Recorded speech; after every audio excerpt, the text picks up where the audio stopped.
So good evening. Reverend Michael McMorrow coming to you live, finally, from the Center for Spiritual Living in Granada Hills, California. That's in the North San Fernando Valley. Place where we welcome all who practice their beliefs and faith and love. You're most welcome this evening.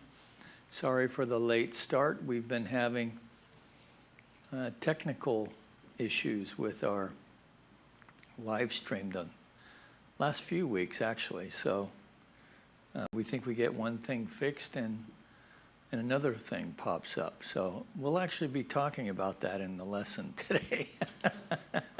So it's like divine cosmic timing. So welcome, and good for you for being here, good for us for being here together. So let's just start by taking a deep conscious breath and just release it. And in that release, just allow ourselves to surrender to this eternal now moment as we come together, as we like to do here at the Center for our call to service, which we call lighting the flames of faith. And we perform this ceremony to promote the universal consciousness of life, which acknowledges that all peoples, all faiths, all sentient beings come from the one great universal presence, which we call spirit.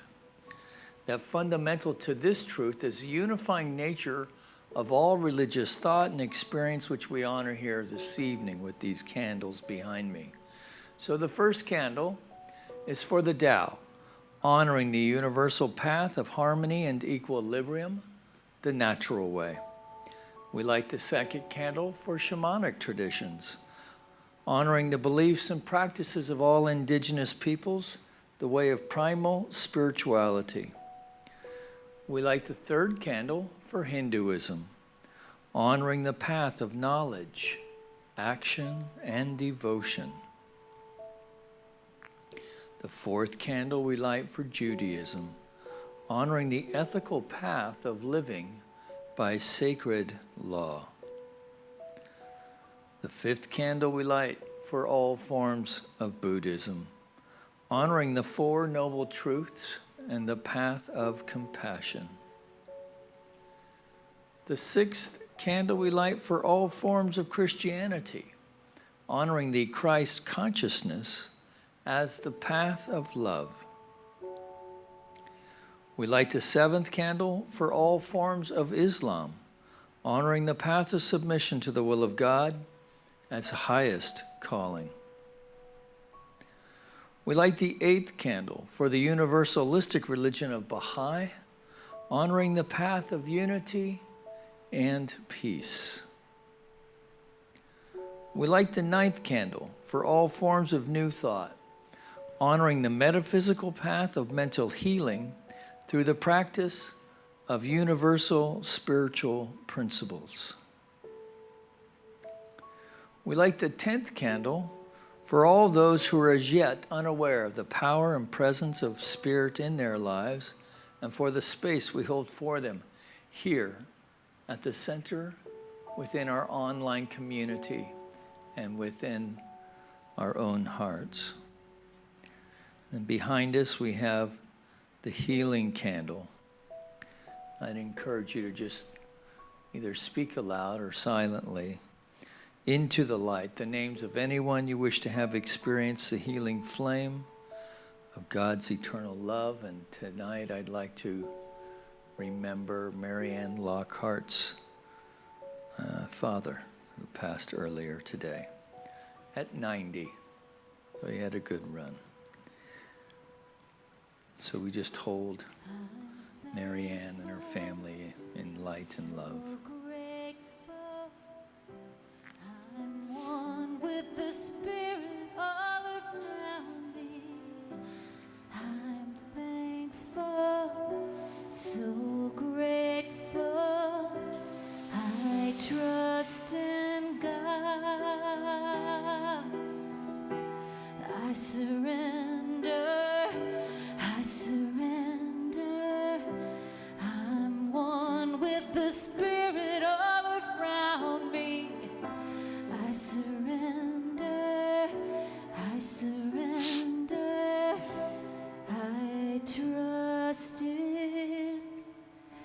God.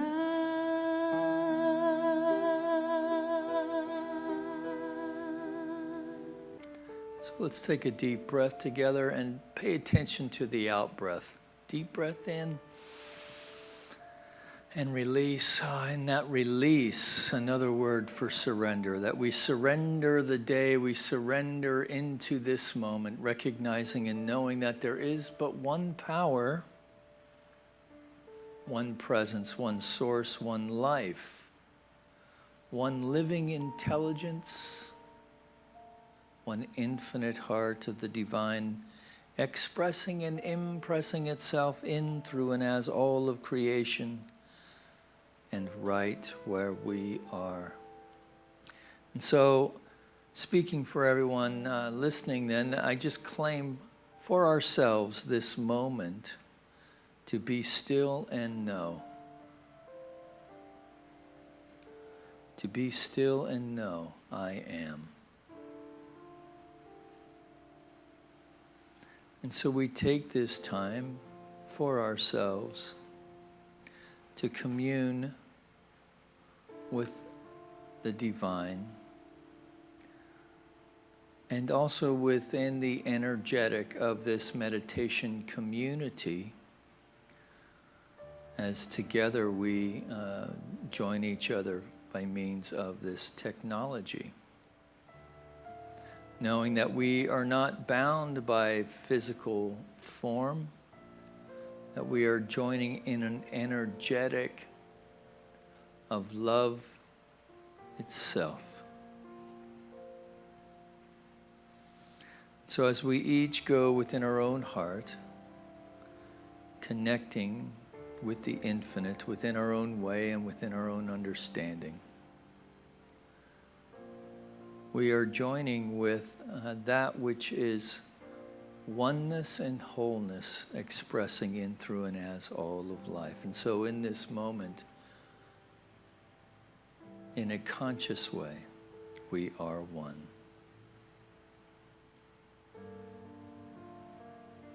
That we are one with all of life, the seemingly good, the seemingly bad. So from this place of peace and connectedness, then, we just take another deep breath and release this word, any of the cares and concerns of those watching or listening. We're releasing to that, the ear of the divine itself, that aspect of the mind of God, that acting as law, knowing it is done. And together we acknowledge this by saying, and so it is.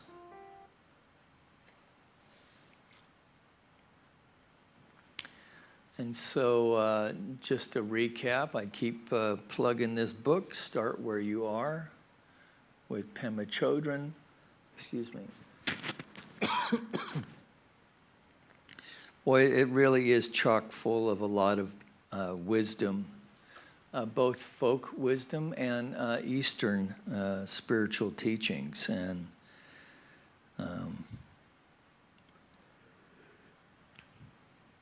pretty amazing that she wrote this book initially, it says in here, in 94.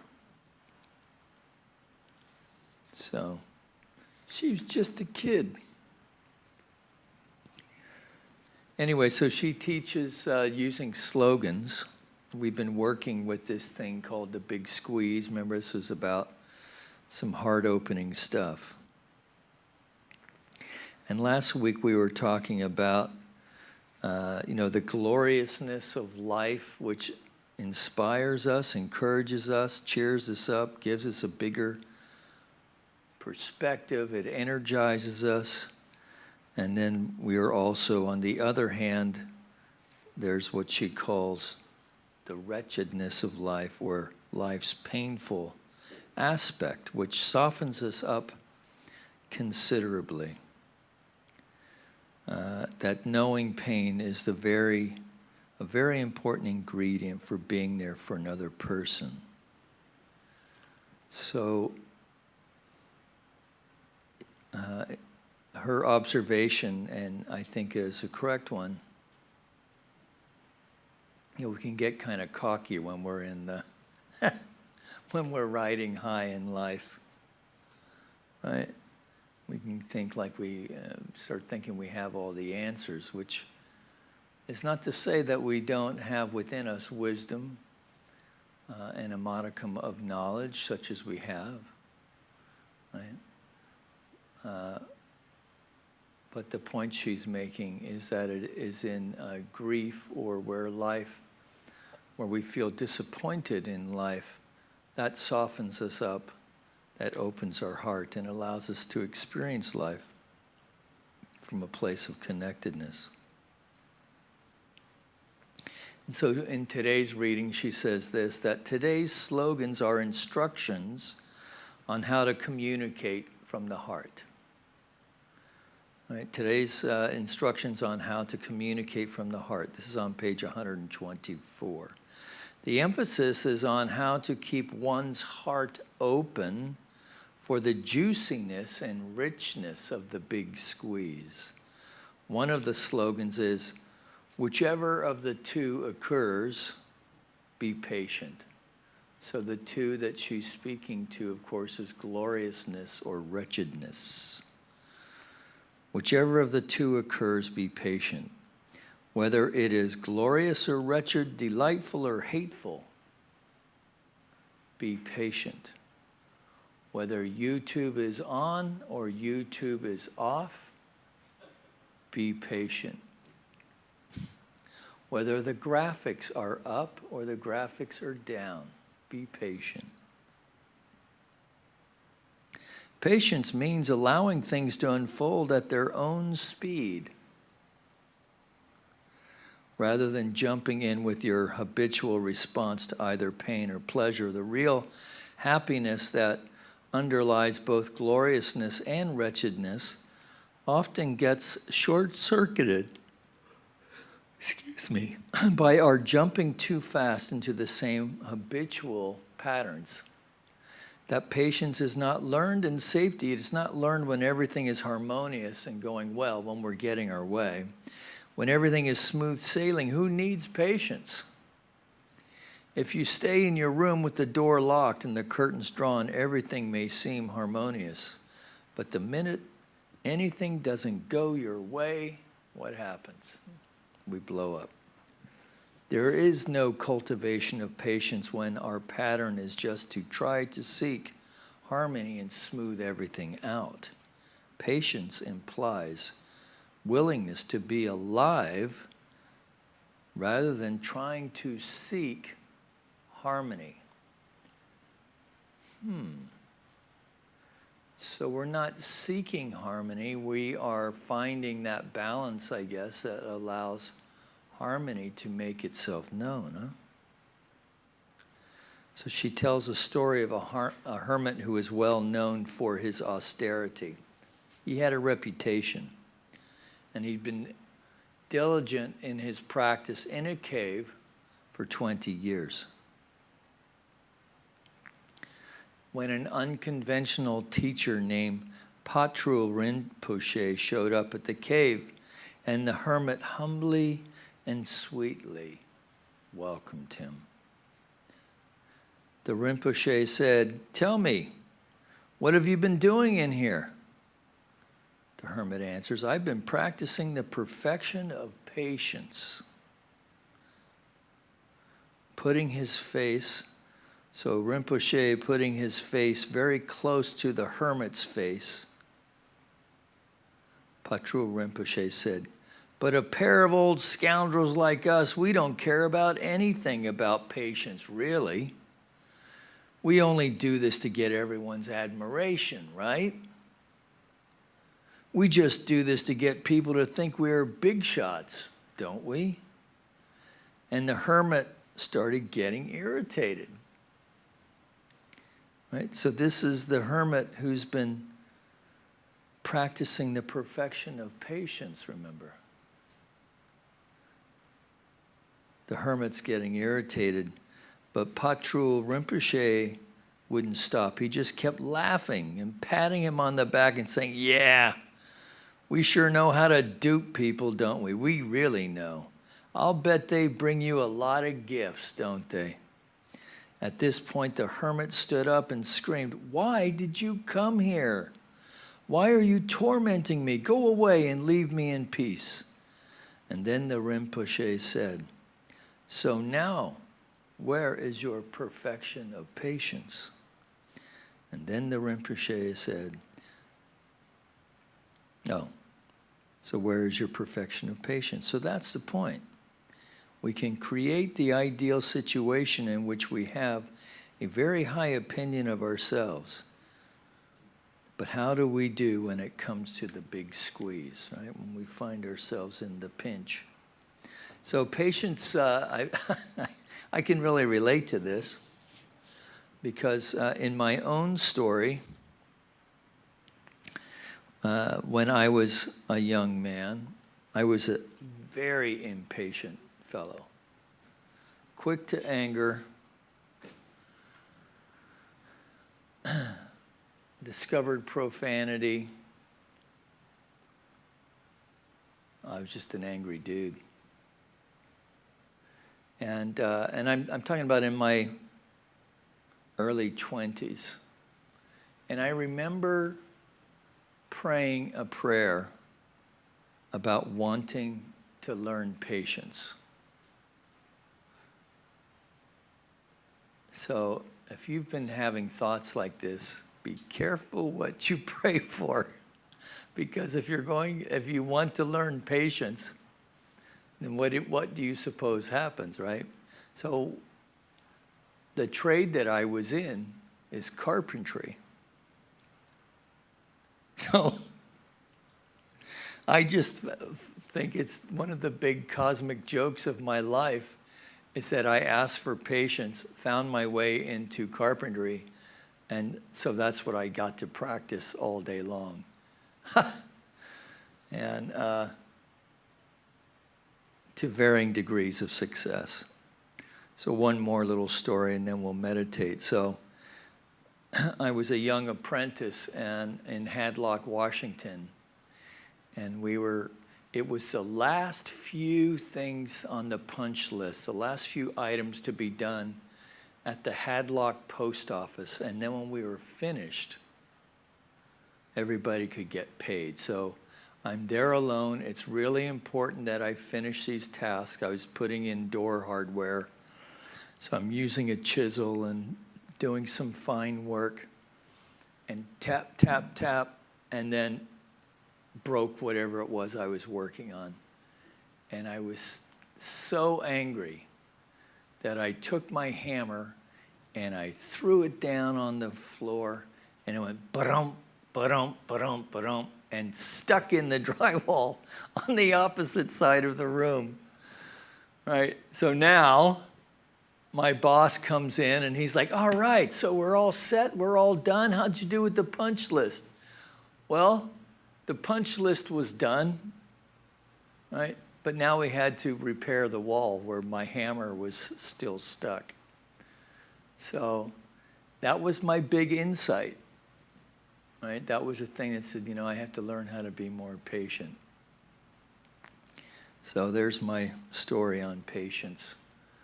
And for those of you who know me and still find me to be relatively impatient, just know that it's light years better than it used to be. And I suspect that that's true for many of us. So, patience, the big squeeze, right? Being able to manage life when we're not getting our way. In fact, it really goes beyond managing anything, doesn't it? Right? So it's really about just being able to move with the flow of life. Right? So in the Buddhist tradition, then being free of attachment, free of aversion, free of our uncomfortableness with uncertainty, right? Being able to live with impermanence. Right? When we can do that, we're in a pretty chill space. And of course, meditation is a wonderful tool for learning how to do this. And, it's also another realm to practice patience, isn't it? Because sometimes the mind is very busy, but still we sit.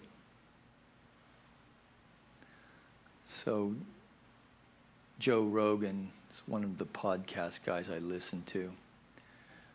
He's a pretty aggro dude, actually.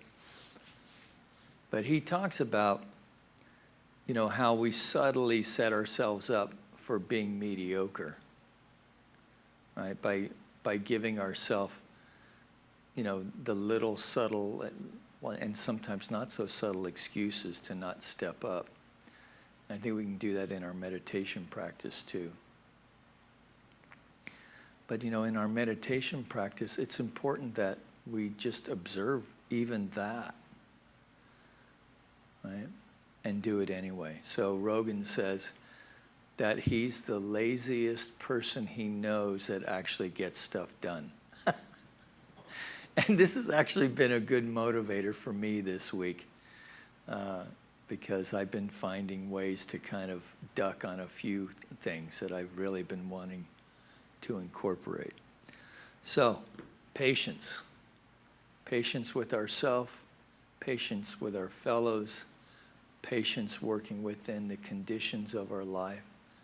That all of it, when we can just become the observer, just as we are the observer within our thought, that we can,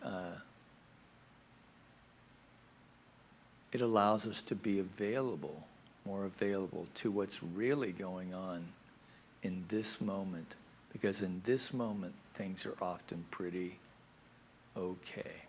So, enough yakking. Let's take a deep breath and release. And I'm sorry, but I need to yawn. I don't know why. I did have a meditation session earlier today, but that usually kind of energizes me. So let's take another deep breath. Oops.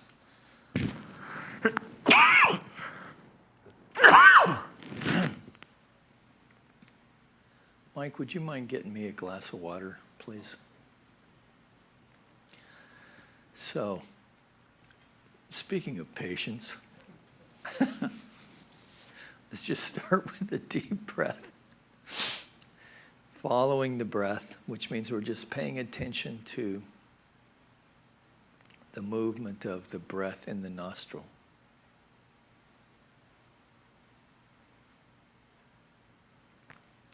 And we're just allowing whatever happens, we're just allowing ourselves to be with that. Thank you.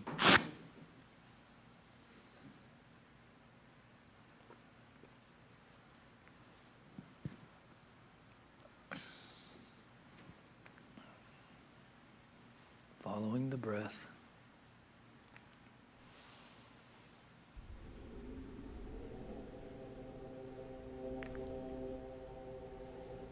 And as we bring our attention to the movement of the breath in the nostril, the mind begins to still.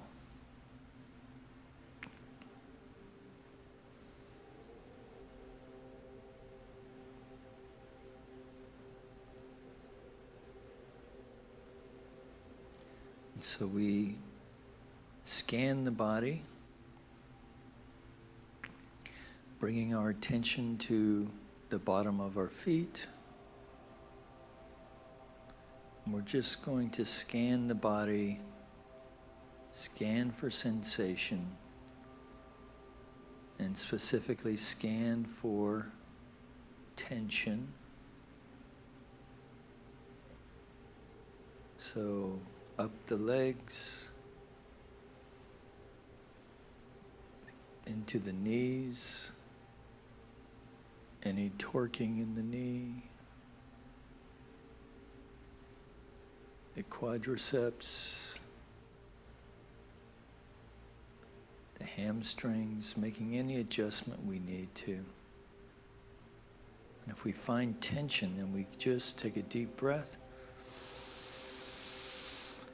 and just, in that release, just release the tension in that area.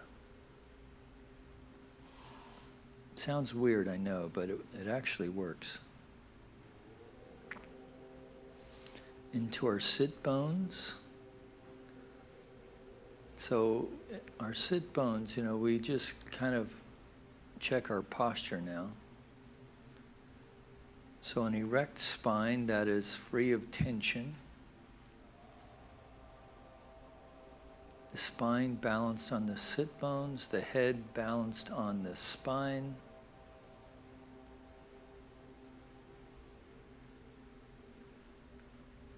Staying with the breath. The belly rising and falling easily, gently. Check the lower back. And if you have tension in there, try tucking your tailbone under. And then just allow the chair to support your lower back. Again, up the spine, into the shoulders, down into the arms, to the fingers, and back again.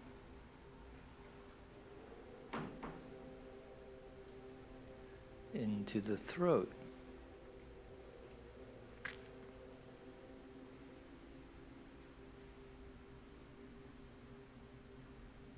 Following the breath.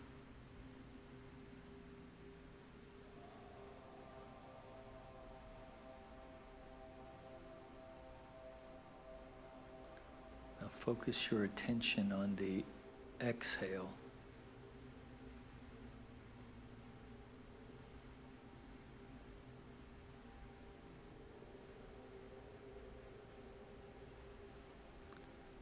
If that's available to you, see if you can detect the movement of the breath on your upper lip.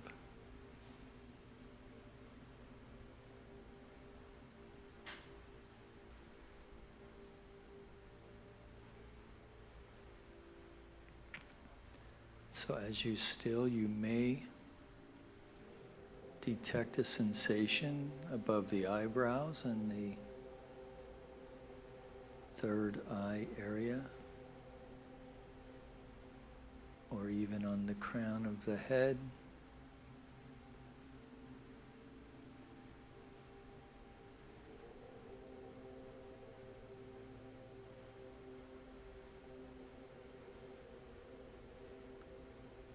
Staying with the breath.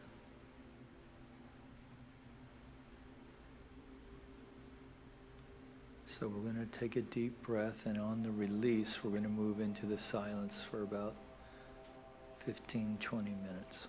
All right, so taking a deep breath and release as we move now into the silence.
So bringing our attention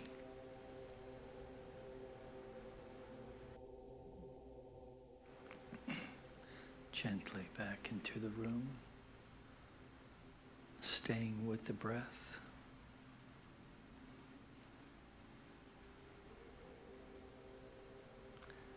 Imagine with me that there is within the heart center that flame of divinity, the eternal flame. Prana, chi, that energetic we know as spirit. So now with each in-breath, we are fanning that flame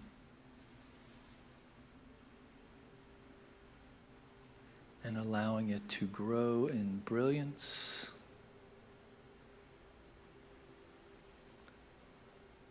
So that there's a ball of light at the very heart center. Breathing in light and exhaling love. Breathing in love, exhaling light. Just the energetic of life mixing with the energetic of life within. So that with each in-breath,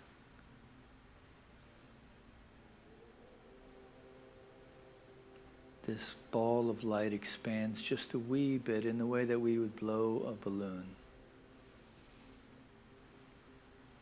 Breathing in light, exhaling love, continues to expand side to side, front to back, top to bottom. And in this expansion, we can actually feel our heart center opening. Breathing in light, exhaling love, so that this light, this atmosphere of light completely surrounds us, enlightens and enlivens the very room that we're sitting in. And in this field, this energetic field of light and love, then we allow ourselves first to attune with the light and love of the divine, so that we're attuning up the body temple, aligning with that pattern of perfection within, knowing that at an atomic level, at a molecular level, at a cellular level, that the pattern of perfection, the genius of creation as human body is aligning now and activating and vibrating with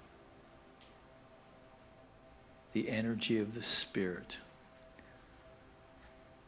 Molecular level, a cell level, every organ, every muscle, every sinew, every neuron, every bone, all of the various systems, and the circulatory system, the nervous system, autonomic, all of them now working optimally as they attune to and attune with and express as the pattern of perfection, of which they already are. And so whatever it is within our consciousness that may be in the way of this complete and full and free expression, we're just releasing it with a deep breath.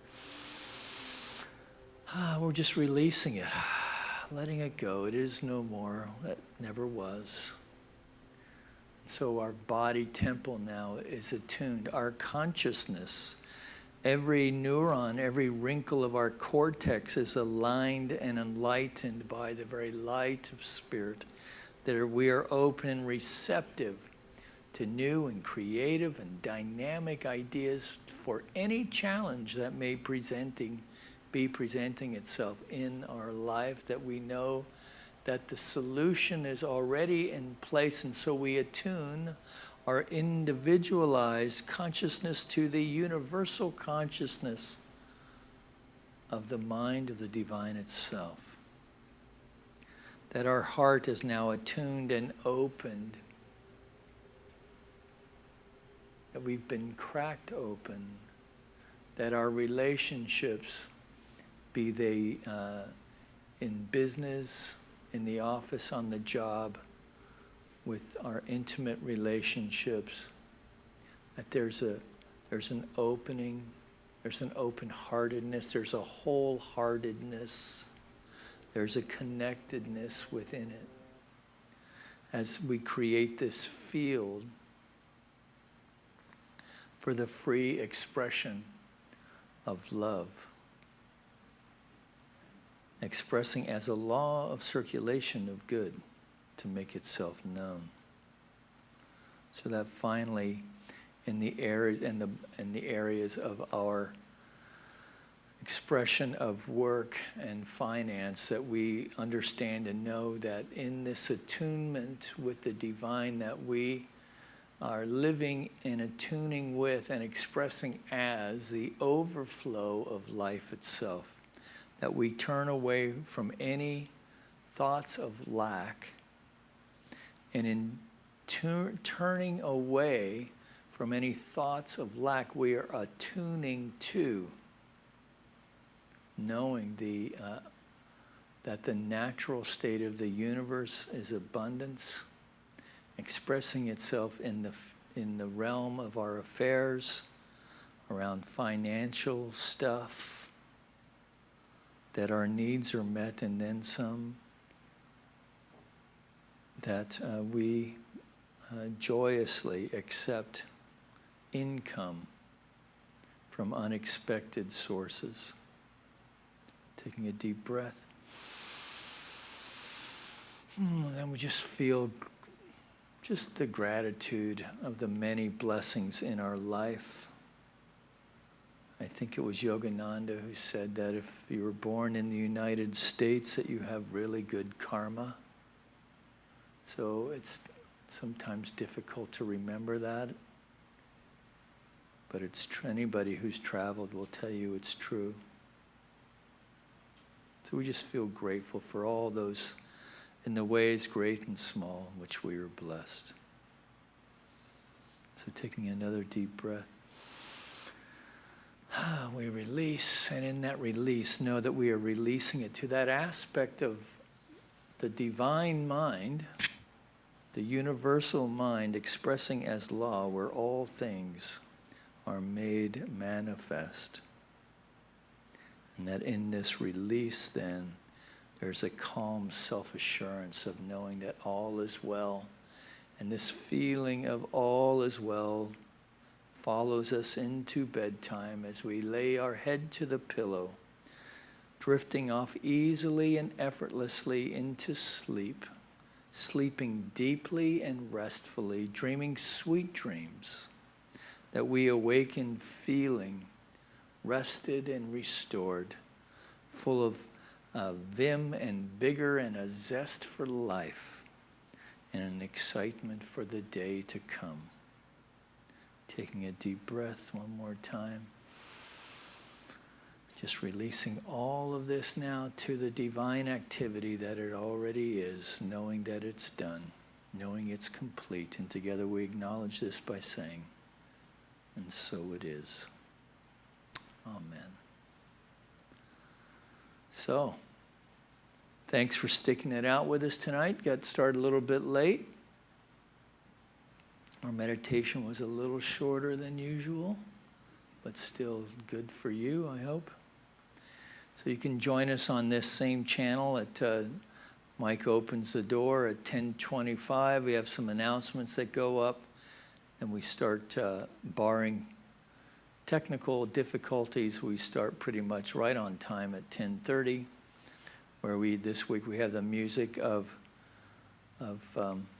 Ken Francis is back from vacation. Eden Livinggood will be joining us, so she's a fiddler, violin player. She'll be joining us on Sunday, and I will be there. And hopefully Reverend Nancy Woods will be back joining us, but I have to confirm with her on that. So until then, know you're loved. Know you're blessed. And I look forward to seeing you soon. Peace and blessings. Good night.